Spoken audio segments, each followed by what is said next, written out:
E algumas outras medidas de controle, rotatividade de funcionário, férias, então é necessário que você coloque o funcionário em férias. Então o fascículo fala lá de algumas situações onde a fraude às vezes é identificada justamente quando o funcionário entra de férias, porque a função que ele exercia passa para outra pessoa e a pessoa vai identificar lá que ele estava fazendo algum desvio. Então são tipos de rotinas que devem ser adotadas dentro da empresa para que ela possa manter os controles. Qual é a diferença entre fraude e erro, né? Então, fraude é aquele erro intencional, com a intenção de lesar a outra parte. O erro não, o erro foi ocasionalmente a pessoa, por inobservância, cometeu um erro, né? Deslize. Controle de caixa. Então, nós estamos falando aí de controle interno, né? Controle de caixa. Então, o caixa, ele é um ativo desejável pelos desonestos.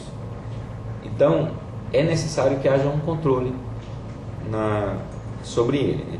Uma estratégia segura é ter alguém de confiança no caixa, como a gente falou, né? Bom, caixa no sentido amplo, como a gente falou, ele envolve banco, aplicações de liquidez imediata e o próprio dinheiro. No sentido restrito, é apenas o dinheiro que está na empresa, lá na caixa registradora, que está sendo utilizado para fazer os pagamentos ou que você recebe em espécie.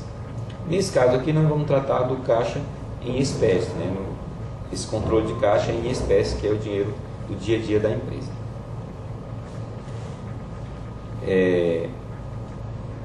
O operador de caixa tem que possuir um supervisor, né? Então, é comum nos supermercados, né? Você vê que o caixa às vezes fecha para trocar de operador. Então, aquele operador que estava exercendo ali naquele momento, o operador, então tem sempre um supervisor que vai fazer a prestação de conta. Então, aquela pessoa que está fechando o caixa, ela vai prestar conta, vai analisar o que ela recebeu e vai fechar. E a pessoa que entra também vai analisar o que tem de saldo de caixa e a partir dali ele vai começar o dia dele. Então, essa supervisão do caixa ela é importante, é um tipo de controle que precisa ter na empresa. Essas regras de controle, de supervisão, ela também deve ser adotada nos pagamentos, né? Assim como tem no recebimento, um vende, o outro recebe. No pagamento é importante que tenha um que autorize e o outro pague, para que não fique na mão de uma só pessoa, dificultando aí um planejamento de fraude pelas pessoas que estão envolvidas nessas atividades, né? Caixa pequeno, né? O fascículo traz esse item lá, chamado de caixa pequeno. O que é esse caixa pequeno? Na verdade é o fundo chamado de fundo fixo, né? É mais comum se tratar como um fundo fixo. É aquele valor que a empresa possui para pequenos pagamentos. Então, você precisa consertar um problema elétrico aqui. Então, você não vai depender de emitir um cheque, não. Vamos chamar o eletricista e ele faz o conserto, você já paga ele imediatamente. Ou então um transporte de um funcionário, precisa de um vale transporte, ou uma entrega imediata. Então são pequenos valores que vão ser realizados rapidamente, sem maiores complicações, né? Uso de conta corrente. Então o controle de caixa, às vezes o uso da conta corrente também pode auxiliar, porque você tem lá no banco as entradas e saídas de pagamento, né, feitas por meio de cheque, e aí a cópia de cheque é um tipo de documento utilizado para controle também. Bom, tem um item lá que fala sobre conciliação bancária. O que é essa conciliação? Ora, conciliação é identificar uma coisa com a outra. Então a conciliação é você analisar se os teus registros contábeis estão de acordo com o registro no banco. Então, conciliação bancária, você vai pegar o extrato bancário e vai conferir com a tua contabilidade. Ora, é comum que tenha diferenças, é natural que tenha diferenças. Por quê? Na tua contabilidade você está registrando a saída do cheque hoje, mas de repente a pessoa para quem você pagou o cheque demorou uma semana para depositá-lo. Então lá no extrato bancário não vai aparecer ainda aquele cheque.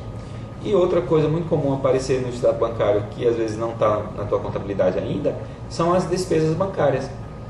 Às vezes o banco cobrou a taxa, lá, a tarifa mensal, mas não emitiu nenhum documento para a empresa. Então na contabilidade ainda não está registrado. Então quando você faz a conciliação, você vai registrar essa despesa bancária que você possui.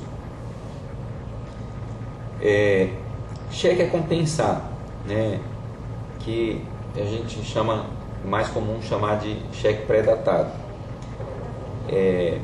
Esse tipo de cheque, na verdade, na contabilidade quando se fala em princípios contábeis, tem a prevalência, né, ou seja, tem uma norma que diz que a essência deve prevalecer sobre a forma. Ora, está sendo pago em cheque, mas na verdade é uma compra a prazo. Então, por quê? Cheque é um título de pagamento à vista. Entretanto, o cheque pré-datado, você combina um prazo ali com quem emitiu o cheque, ou quando você emite o cheque, né? Então, nesse caso, a contabilidade deve registrar isso como uma compra ou uma venda a prazo, dependendo da situação que está sendo adotada.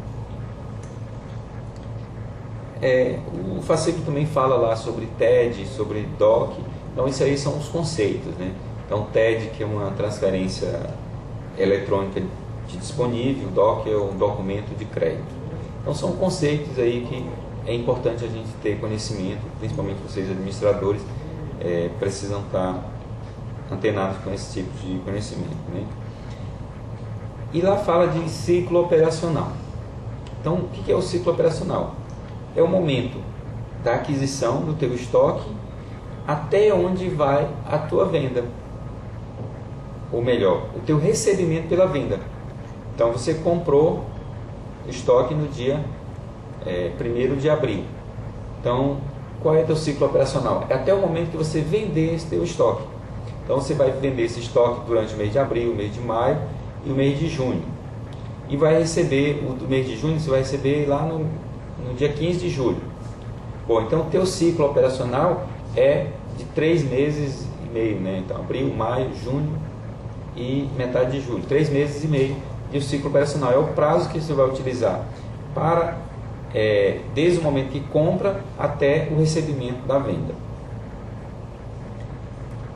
Investimento do caixa ocioso. Bom, nesse ciclo operacional pode ser que eu receba o dinheiro, mas ainda tenha um prazo maior para pagar o meu fornecedor. Essa sobra de dinheiro, eu recebi o dinheiro, está ali parado. Eu vou ter um prazo para pagar o meu fornecedor. É importante que eu não deixe esse dinheiro parado. Eu vou aplicar ele de forma que eu tenha algum rendimento durante esse prazo. Então é um investimento do caixa ocioso, para que você não tenha perdas financeiras.